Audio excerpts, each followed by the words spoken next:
5 minutes avec Dieu et sa parole. Aujourd'hui, nous entrons au cœur même de ce grand mystère de notre Pâques, de notre libération, le Triduum pascal, qui commence avec les jeudis saints, les jeudis de la Cène du Seigneur, et qui se termine avec les vêpres du dimanche de la résurrection. Il les aima jusqu'au bout.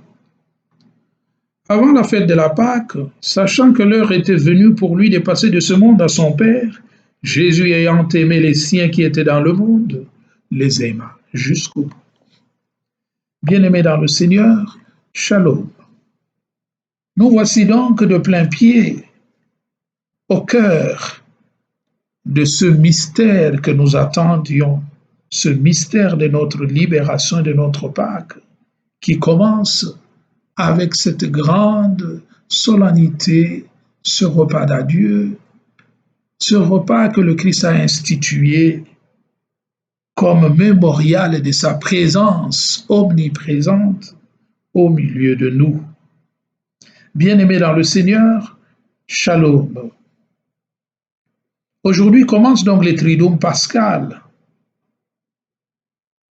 mystère au travers duquel Dieu, par son Fils Jésus-Christ, a accompli l'œuvre de notre rédemption. Ce mystère, comme je le disais au début, va donc de la célébration de la messe du jeudi soir qu'on appelle la Cène du Seigneur et jusqu'au dimanche soir au vêpres, le vêpres du dimanche de la résurrection. La fête d'aujourd'hui attire notre attention sur 3 mystères importants qu'il y ait de méditer. Nous célébrons aujourd'hui l'institution du sacerdoce ou du sacrement de l'ordre. Nous célébrons également l'institution de l'Eucharistie. Eucharistie comme mémorial du Christ qui doit être célébré par le prêtre.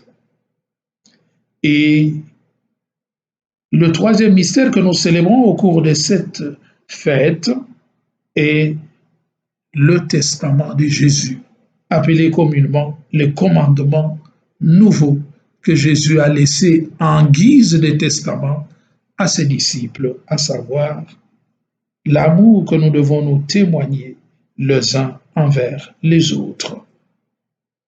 Tous ces 3 mystères sont liés et conduisent à Dieu. Le sacerdoce, disait le saint curé d'Ars, c'est l'amour du cœur de Jésus.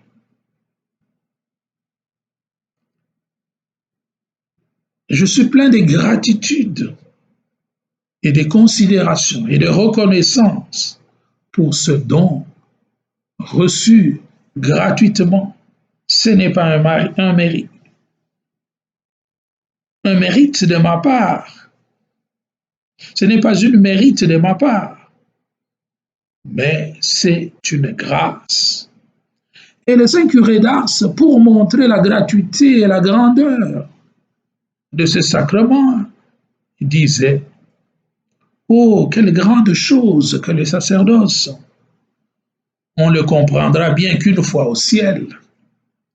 Si on le comprenait sur la terre, eh bien, on mourrait non pas de foi, mais d'amour. Ainsi écrit l'abbé Monin dans son livre intitulé Esprit du curé d'Ars. Puisse donc la connaissance de la miséricorde de Dieu nous brûler d'amour pour les âmes.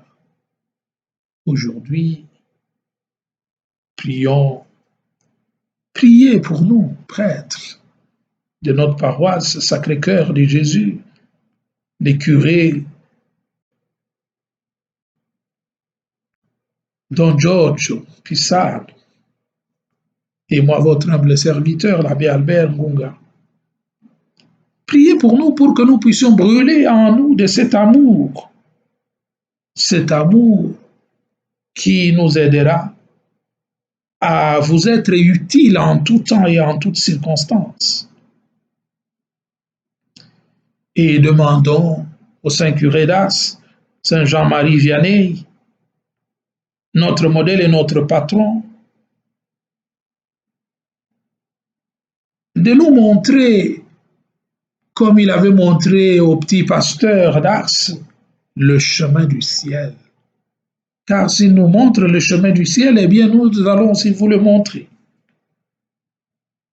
Vous savez, moi je pleure quand je vois combien vous êtes dans l'inconfort, quand vous êtes tourmenté, vous êtes angoissé, stressé. Je voudrais bien vous aider à comprendre ce qui peut vous donner la paix et la joie et ce qui peut vous conduire à la félicité, à la béatitude, à la quiétude, à la sérénité. Mais hélas, il faut que vous coopériez à cela. Osez ouvrir seulement vos cœurs. Ouvrez-le.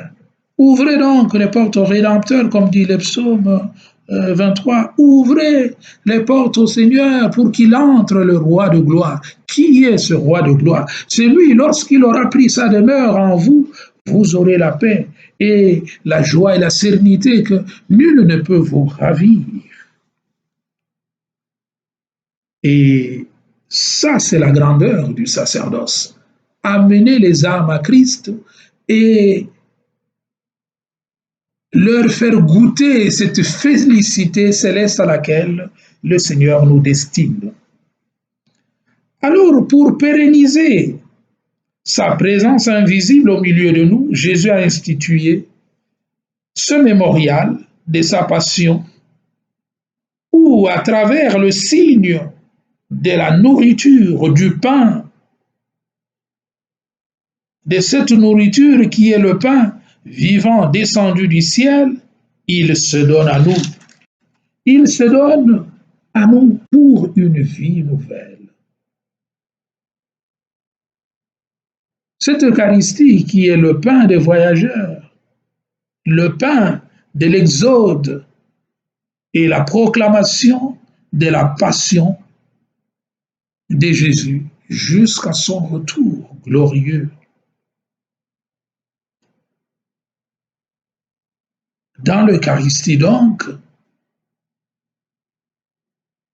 la vie divine fait irruption dans le monde et le transforme. Le Père céleste veut nous transformer totalement en Jésus. Et cette transformation advient au travers de l'Eucharistie. Voilà pourquoi il nous est conseillé de communier au corps du Christ, pour que ce Christ demeurant en nous devienne comme ce suc vital qui nous transforme de l'intérieur et fera de nous des hommes renés, revigorés et revivifiés. Et le Christ lui-même, ne nous dit-il pas, qui mange ma chair et boit mon sang, vivra par moi. Dans le pain donc devenu corps du Christ, commence notre transformation intérieure. Et nous devenons ainsi des créatures nouvelles, comme il est écrit dans le livre de l'Apocalypse au chapitre 21, verset 5. Avec le Christ donc, commence la vie nouvelle. Si quelqu'un est en Christ, disait Saint Paul dans 2 Corinthiens 5, 17, il devient une créature nouvelle. Quand Jésus passe, tout se transforme. Tout ce qui est touché par le Christ est transformé. Alors, la tristesse, Satan va déguerpir, va quitter, s'éloigner de nous parce que la lumière et les ténèbres ne peuvent pas composer. Et alors, à ce moment, viendra en nous la joie intérieure et la paix que nous sommes en train de rechercher. C'est pourquoi le secret pour que le monde soit dans la paix est d'accueillir Jésus en nous, pour que lui opère cette transformation que nous attendons de notre monde. Et Jésus va pour montrer que c'est au travers de lui que nous pouvons obtenir cette transformation. Pour nous témoigner de cet amour, il va faire le rite qu'on appelle de lavement des pieds, qui est la marque pour que nous puissions avoir part avec lui et que nous puissions comprendre quel est le testament qu'il nous lègue si nous voulons faire advenir un monde meilleur. Son testament donc est le suivant: que vous vous aimiez les uns les autres comme moi, je vous ai aimé. Aimé à la manière du Christ. Car il n'y a pas de grand amour que de donner sa vie pour ses amis, pour ceux que l'on aime. Jean 15, 12 à 13. Dieu donc se fait don est une invitation à vivre l'amour en plénitude comme lui qui s'est donné jusqu'à la fin. Et que signifie alors aimer jusqu'au bout, aimer jusqu'à la fin?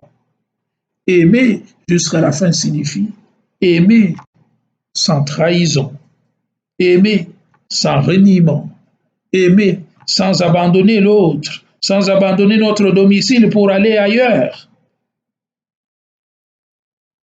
Est-ce que nous savons réellement aimer jusqu'au bout? Nous sommes peut-être les chrétiens d'un instant, d'un moment. Nous nous réjouissons pour un moment, juste le moment de l'écoute, et puis après, tout cela passe. Mais le Seigneur a besoin de la constance, la fidélité. Celui qui demeure en moi. Il faut demeurer dans le Seigneur, dans cette constance, pour que nous puissions être signes de sa présence. Ne dit-on pas que mieux vaut la fin d'une chose que son commencement? Combien de parents, ou disons combien de papas, combien de mamans n'ont-ils pas lâché le toit, abandonné le toit conjugal pour aller ailleurs, pour aller chercher le bonheur ailleurs? Et pourtant, au début de leur amour, il s'appelait même mon amour.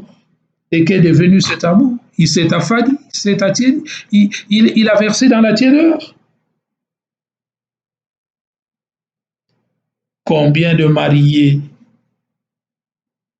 vivent juxtaposés les uns à côté des autres sans revigorer encore cette saveur conjugale du départ? Combien se sont laissés à cause de la stupidité, à cause des velléités et des banalités et des frivolités?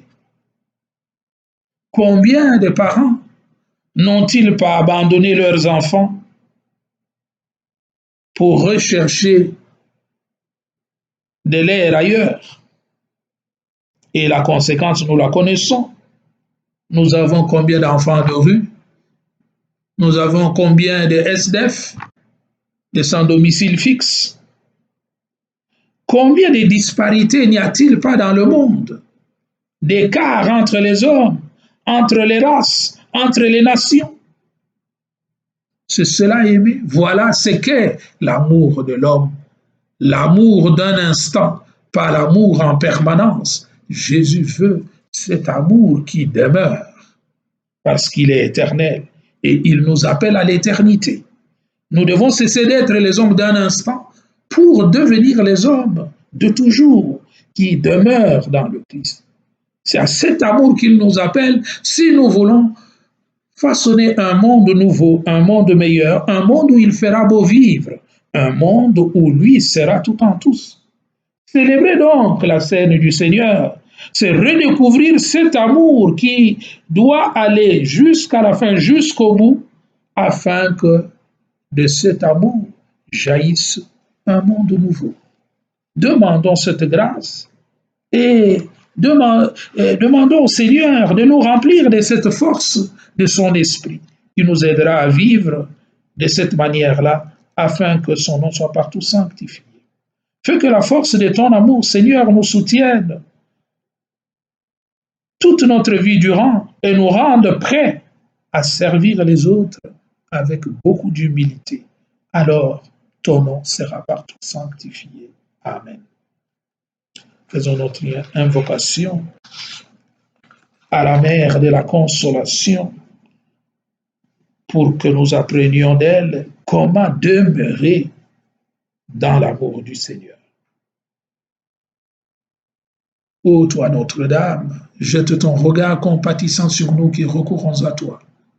Seigneur Jésus, jette ton regard compatissant sur nous qui recourons à toi. Que le Seigneur vous bénisse et vous protège, le Père, le Fils et le Saint-Esprit. Amen. Bonne fête de la Cène du Seigneur et déjà bon Triduum pascal à tous.